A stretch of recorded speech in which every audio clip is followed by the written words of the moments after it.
So mga tol, malungkot na balita po para sa ating mga Pinoy boxing fans sapagkat dalawang Pinoy po ang natalo sa Tokyo, Japan kahapon. Yan po ay sina Erson Trinidad at Raymond Yanong. Si Raymond Yanong mga tol, round 1 lang ang tinagal sa Japanese na si Sora Tanaka. Technical knockout po ang sinapit ng Pinoy. Habang si Erson Trinidad, tinalo naman ni Japanese Takeru Kitano sa pamamagitan ng unanimous decision. Dahil sa panalo po nitong Hapon na si Kitano, nasungkit po niya ang bakanting OPBF minimum title. Sa kabilang banda naman mga tol, Tyson Fury versus Anthony Joshua, deal na umano ayon sa boxing scene. At itong week mga tol, formal na umanong i-anunsyo yung laban. Sinabi nga po dyan na November 20 na umano yung laban na yan. So magandang bakbakan po yan at kaabang-abang. Big fight po yan sa heavyweight division. Samantala, matapos pong talunin ni Team Tszyu itong si Errol Spence Jr. noong nakaraan, mukhang si Jermar Charlo naman po ang sunod na makakalaban ni Team Tszyu. Sinabi po kasi ni Charlo mga tol na kinausap na umano niya si Al Haymon. Siya daw ang next na lalaban dito kay Team Tszyu. So mukhang gustong bumawi ni Charlo mga tol sa pagkatalo ni Spence kay Team Tszyu. Sa ibang banda naman mga tol, former 3 Division World Champion General Casimero, iginuhit na ni Boy Iyak. Matagal na nga pong gustong iguhit ni Boy Iyak itong si Casimero.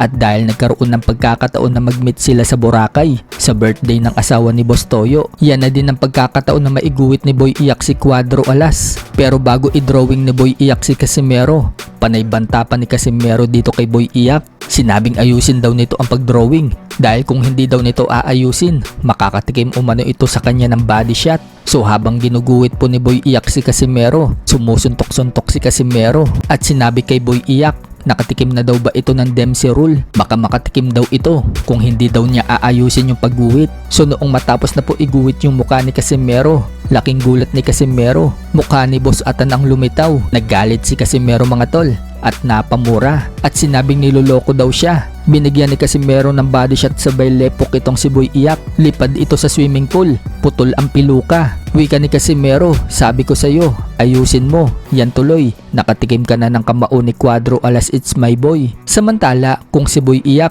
knockout ang sinapit kay Casimero. Pagdating naman po sa rapper na si Price Tag, tila tumiklo po si Casimero. Pinagtripan po kasi ni Price Tag si Casimero.